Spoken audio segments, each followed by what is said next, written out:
You gotta.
Yeah, of course.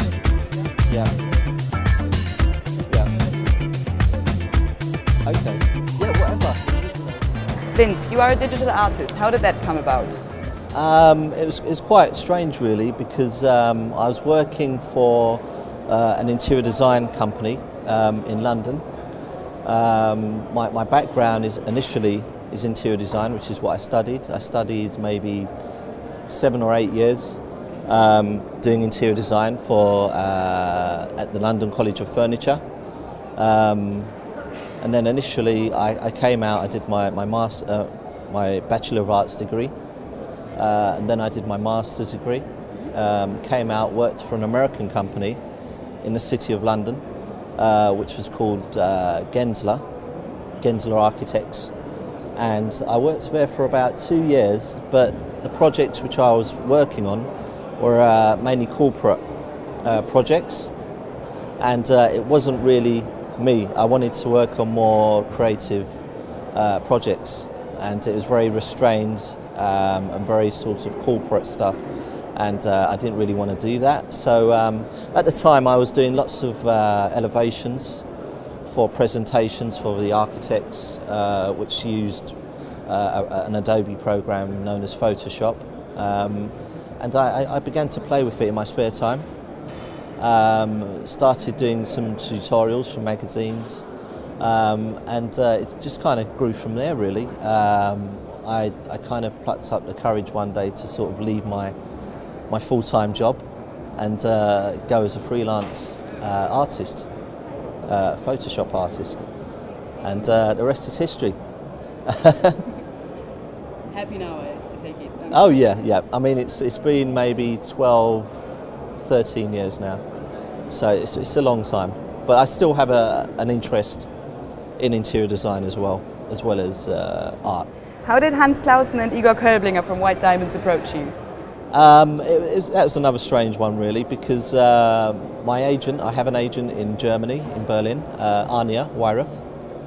And she finds me work in Germany, and she initially contacted me asking me if I was interested in participating in this project, and she gave me a rough brief just to tell me what it was about, what the guys were trying to achieve, and I loved it, and I said, yeah, okay, I definitely want to get involved in this project, and the rest, again, is history. So you initially liked the project and oh yeah, for this? Yeah, definitely. I mean, I'm always for trying to see my work in a different dimension, different format, whether it means blowing my work up on billboards, or whether having it on a car wrap, or your iPhone case, or on your sofa, you know. So I mean, I'm always looking at different avenues and different ways to show my work. And how do you like the outcome now that you first see the products crystallized with Swarovski Elements? I think it looks superb. I mean, it's one thing designing something and kind of having a rough idea of how it's going to look, but when you see the finished product, it's always good. You know, it's always good to sort of say, wow, that looks even better than I thought it was going to look, and it does. It looks superb. The elements really make it stand out. The artwork's sharp. The finish is good. You know, it looks very durable. and I think white diamonds are going to sell a lot. What do you think is the public and buyers' feedback? What is the feedback that you get from the public and the buyers? Do you think they like it? From everyone I've spoken to at the IFA, everyone loves it. You know, I've had so many people come up to me and say, "Wow, your work looks amazing. You know, we haven't seen anything like this on the iPhone 4s." You know, I've personally had a look at all the other stands who do a very similar thing, and it seems like no one's doing anything like this. So it seems pretty new. And where do you see White Diamonds as a company in the future? Do you think they're going to go further and develop more products, or what do you think? The actual company itself, I think they've got some big ideas. You know, I think they're going to go far. I think the actual brand will be global. They want to be looking at lots of different things. You know, I think in the future we'll have maybe lots of our umbrella companies,